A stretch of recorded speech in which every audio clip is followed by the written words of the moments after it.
Hiyang-hiya naman ako mga kaistorya sa gabundok na ambisyon ni Senator Amy Marcos. Dapat malaman ninyo ito mga kaistorya. Kaya siguro ganun na lang kapait. Lumilinaw na ika ang ambisyon ni Senator Amy Marcos na ano? Ang pahaging dito, gustong maging presidente balang araw nitong si Senator Amy Marcos. Bakit? Ha? Mga kaistorya, yan ang pagkaintindi ko. Isa sinabi po ni si Claire Castro ng PCO, binalitan ni Manila Bulletin. Anong sabi?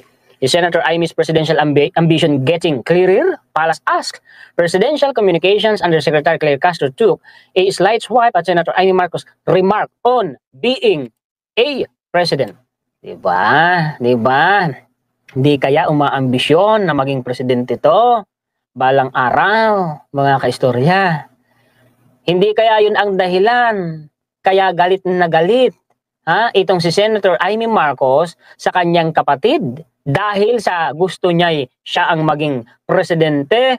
Ano kaya yung pinaghuhugutan ng galit niya sa kanyang kapatid? Inggit ba?